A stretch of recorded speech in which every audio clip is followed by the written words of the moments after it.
We took what they gave us. We played clean. I thought we had some big-time conversions, big-time fourth-down conversion coming out of the half. 8-minute drive to put 7 on the board. I thought that was a big drive for us. And I think we're maturing as a group. As we go along throughout this season, we're becoming, more mature as a group. Every single guy is starting to fit into their role. And I think we're going to continue to get better as the season goes on. And that was Geno Smith, the Raiders quarterback. Not long after the Raiders snapped their 4-game losing streak. It wasn't the prettiest win of all time, but for the Raiders, it was a win. It was a Mona Lisa after you've lost 4 straight games and facing the daunting task of going to Kansas City next week before the bye week. You certainly didn't want to go into Kansas City on a 5-game losing streak, so it wasn't perfect. But they got the job done against the team they should have gotten the job done. Before we get into all of that, welcome to Vegas Nation First and 10, brought to you by the Las Vegas Review-Journal and Station Casinos STN Sports. I'm Vinny Bonsignore. I cover the Raiders for the Las Vegas Review-Journal and Vegas Nation. To my left is my good friend and colleague, Ed Graney, who also does great work for everything, covering everything as a columnist. UNLV, the Raiders, the whole 9 yards here in Las Vegas, and we're happy to have him here after this game at Allegiant Stadium as they're switching over to something else that's going on at Allegiant Stadium. And much like Allegiant Stadium is a work in progress right now, so too are the Raiders. It wasn't perfect today, Ed, but hey, they got the job done. And they needed to. They'd lost 4 straight. You make the best point about you don't want to go into Kansas City on a 5-game losing streak. You have that bye afterwards. You want to feel good going into Kansas City. I think watching the scenes from the locker room, they felt good about the win. Talking to the players afterwards, it's something they desperately needed to feel good about themselves and to feel good about getting a win. And you're right, it wasn't perfect, but a lot of good things came from the win also. I mean, we can look at some of the things that they struggled at, but a lot of good things came from it as well. Yeah, no question about it. Defensively, and this was it was set up pretty well for the Raiders. Sure. It's a young quarterback in Cam Ward, not a very good team. They just don't do a whole lot of things well. I was talking to some people with the Titans. They kind of understand what their plight is. They know where they're at. Yeah, they're a 3, maybe a 6-win team if everything goes right. But the reality is they're a rebuilding franchise, rebuilding around a young quarterback, and they know that young quarterback is going to make mistakes. And to the Raiders, credit, they made Cam Ward make mistakes. Right. One of the things that worked in their favor, though, for the first time in a long time, they actually had a lead to play with. I went back and checked. The Raiders had led for 79 of the 300 minutes they played. Right. Through the first 5 games. That's not much. It's in the 20s%. Right. I'm not a mathematician, but it's around there.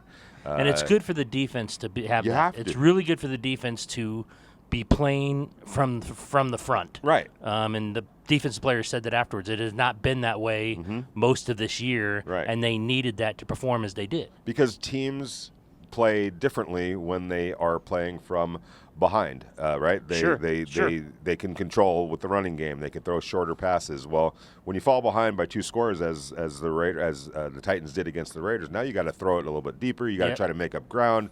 Your quarterback's holding onto the ball a little bit longer. As a defensive player, especially on the defensive line, you know that. So you're pinning your ears back and getting after it. So what happens? 6 sacks today. Yep. A lot of that was as a result of being able to play the game the way the Raiders wanted to play it. Yeah, absolutely. Huge sacks out there. The biggest one, I think, obviously was Devin White. Yeah. The strip sack on the 2-yard line of Cam Ward that, eventually was turned into a touchdown from Geno Smith to Michael Mayer. We can talk about Michael. Michael had a really good game returning from the concussion. That was huge, though. They really needed to score a touchdown off that strip sack because that shows that you can cash in when your defense makes a huge play. You can cash in offensively, and they did that. He had the incomplete on the first down. Ashton Genty loses a couple yards, but then he finds Mayer at the goal line, and Michael barrels in for the touchdown to give him a 10-0 lead. So that was huge. Yeah, it was, and the Raiders were. I know they scored twice in the red zone. I think they were there 4 times, 2 of 4. Not the greatest, but 50% is much better than 0%, which is where they were last week. 0 for 4 in the red zone. That's been a huge problem. Situationally, the Raiders have just been a bad football team, and it's kind of inexplicable. That's not usually the trait of a Pete Carroll coach team, but it's the trait of this team heading into this game, and they did a lot of good things, whether it was the red zone, winning the turnover battle, +2. They were -6 coming into the season. That was the second worst number in the league. And as Pete Carroll talked about, if you just hold on to the ball and don't turn it over, regardless of what the other team, you win 75% of the time. You've got a chance if you don't turn the ball over. But when you do turn the ball over, you're just literally shooting yourself in the foot. The Raiders, there was one interception by Geno Smith, so he wasn't able to get through this game without a interception. Throwing a pick. But it wasn't multiple interceptions. Right. And it was easily Didn't come back to haunt them. It didn't come. That was because the defense was able to get him off the field on 3 downs. I thought they didn't run the ball great. No, they didn't. But they kept trying. Yeah, averaged about 3.6 yards per rush. Genty was around that mark. And here's the thing. Genty had a season-high 23 carries. You need to get him going like that. Yeah. I mean, even if it doesn't produce hundreds of yards of games, like Pete Carroll said afterwards, you need to try to at least run the ball to open everything else up. Right. And they did that today. And like I said, I thought, Michael Mayer, coming back from the concussion, had 5 catches for 50 yards, had the touchdown. Had a huge play, actually, on 4th and 1, where he had an 11-yard reception, a drive that ended with a Genty touchdown to essentially end the game at 17-0. Right. So that was a huge play by Michael as well. Absolutely. And with Brock Bowers out with the knee, they needed Michael Mayer to step up. And I wrote this for tomorrow, Vinny.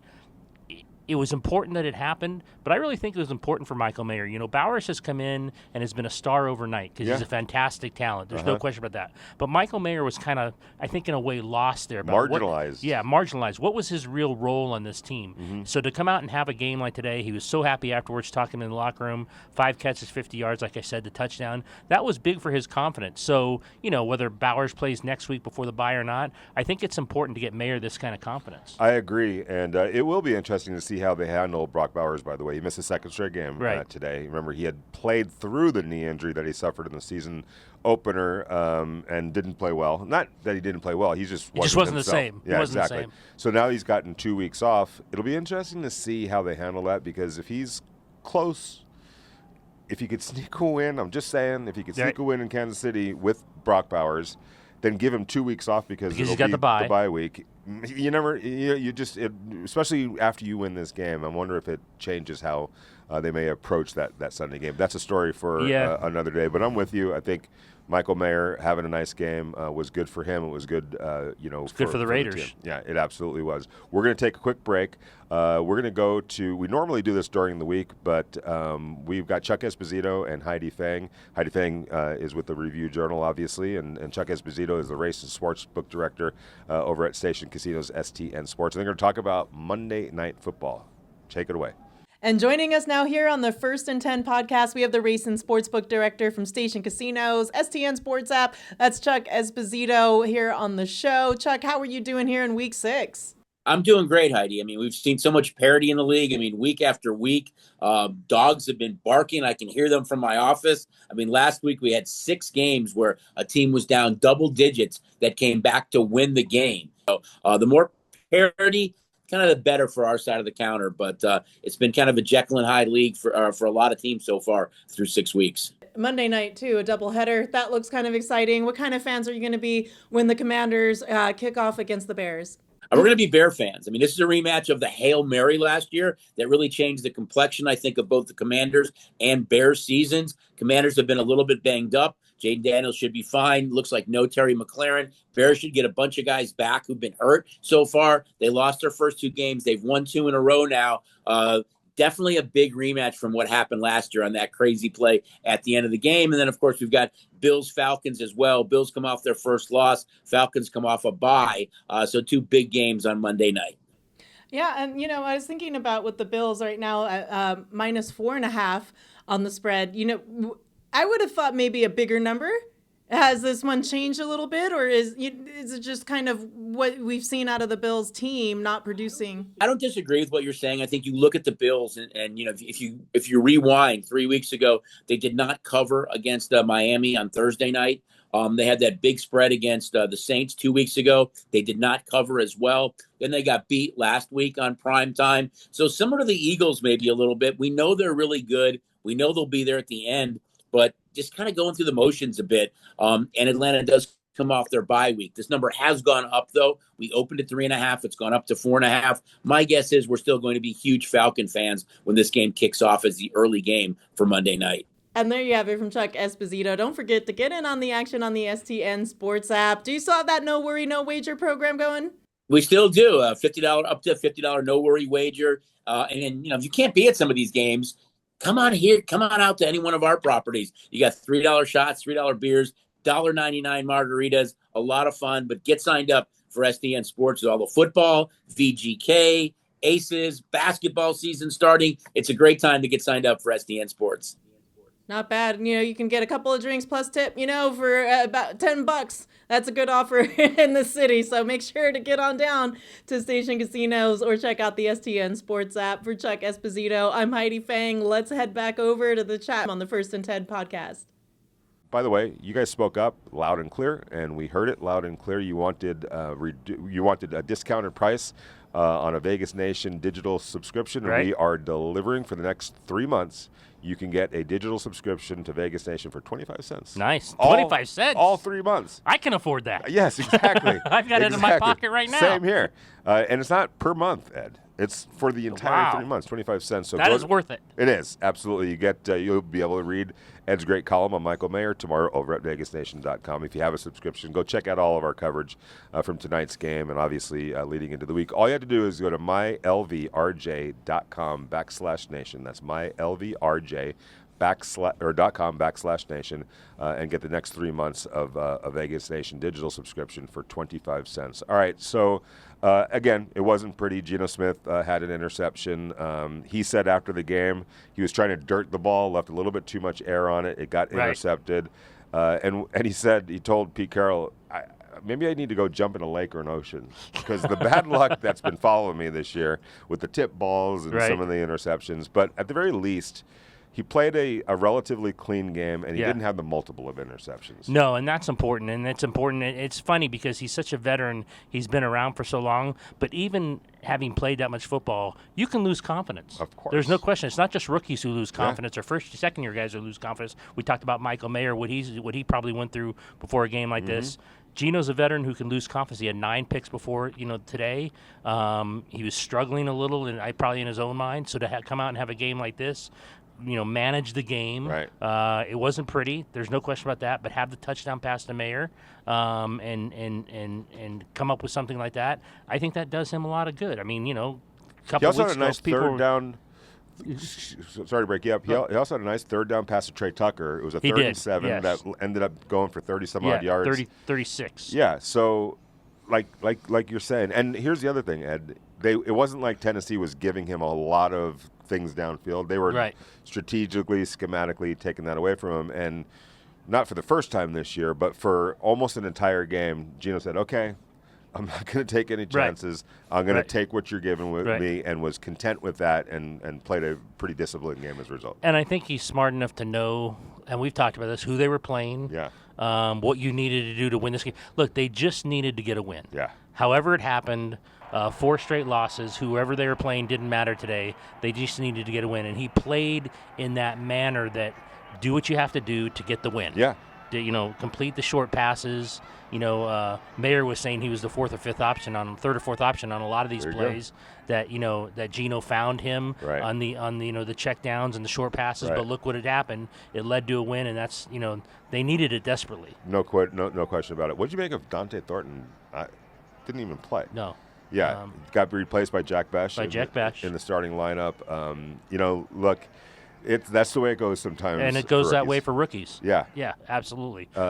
He's a guy that brings size at 6'5" in speed, 4.3 in the 40, but there's a rawness to his game, and I think we've seen that in the first 5 weeks, and it looks for now like the Raiders are going to park him over there and say, hey, let's work behind the scenes and get it done. But he had a play last week where he just didn't finish the route, and that led to one of Geno's interceptions, and I'm sure Geno was frustrated with, even though it's a rookie, he wants guys to run the correct routes so those interceptions don't happen. So when things like that happen with the rookies, I think you're right. I think the best thing sometimes for them is to stand over the sideline and watch as the game progresses and watch, how things play out. So, look, he's got a lot of skill. He's got a lot of ability. I don't think this is, going to come crashing down on him. But I do think it was important to let him watch and let him learn and continue on with his development. Yeah, and I think it was also important for the Raiders to take the opponent out of it.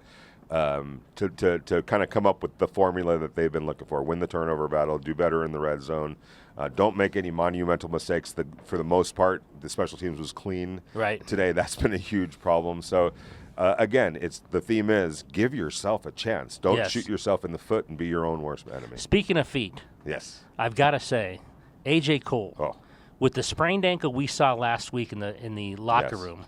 It was out. It was this big. It was huge, and it was like, is that a? I didn't even know if it was a lower or upper ankle sprain because you couldn't even tell. Comes out today. All 4 of his punts go inside the 20. He pins a bad offensive team, which was huge. Just keep pinning them with a rookie quarterback so your defense can come on the field and continue to make plays. So props to A.J. Cole because if you'd have told me last week, Vinny, when we were in the locker room, he's punting next week. I know. I'd have said, you're crazy. He told me on Friday because he sat out all the practice Wednesday and Thursday. They got him out there on Friday to punt, to test it out. And he said, they told me on Monday, you're going to be fine. And he's like, I don't believe you, but okay. I guess I will believe you, because he goes, there was a fat chance that I'd be out there, considering what we saw on Sunday. But there he was. There he was. Did a great job. The miracle of modern medicine. Yep. So he didn't make my 3 up, 3 down. I'm kind of regretting it now that I didn't, because he was sort of an unsung hero playing. He was. Penning them. The ankle was still. I saw it on Friday. It still wasn't 100%. Oh, there's no way it's 100%. So good for him that he was able to do that. Absolutely. All right, so that's going to do it from Allegiant Stadium, where the Raiders snapped their 4-game losing streak. They beat the Tennessee Titans 20-10. It's on to Kansas City, and then the bye week. Boy, I'll tell you what, how moods could change and how narratives could change if the Raiders can go to Kansas City next week and beat the Chiefs. I'm not saying it's going to happen, and they're going to have to play a lot better. They're going to have to play better, but the Chiefs have their own issues. Yeah. I mean, I know right now as we speak, they're playing the Lions, but desperate teams, the Chiefs, and they've had their own issues. So if you're the Raiders and you have a good week of preparation, a good week of practice, who knows? The NFL is weird every week with scores, and anything can happen. I think Landon Roberts told us when you play a divisional team, it's a slugfest. Slugfest, yeah. So expect a slugfest on Sunday. We'll see how the Raiders can handle it. We'll be back on Wednesday. It'll either be Ed and I or Adam Hill and I for our normal Wednesday practice podcast, and of course on Friday of this week to wrap up practice. Look ahead to the game on Sunday, and then next Sunday we will be in Kansas City with our Vegas Nation First and 10 post-game podcast. Until all of that, go check everything out over at vegasnation.com. You see Ed's great work, Heidi Fang doing her great thing. Got my stories. All of our stories are up there at vegasnation.com. All of our videos, all of our photo essays. We truly appreciate all of the support. Thank you so much. 25 cents. 25 cents. Go to mylvrj.com/nation. Get the next 3 months of a digital subscription to Vegas Nation for a whole quarter. You can't buy a lot in this world anymore for a quarter, and let alone 3 months of the only stop you really need to go to for Raider coverage over at vegasnation.com. Until then, thank you guys for your support. We truly appreciate it. We'll talk to you guys on Wednesday. Thank you.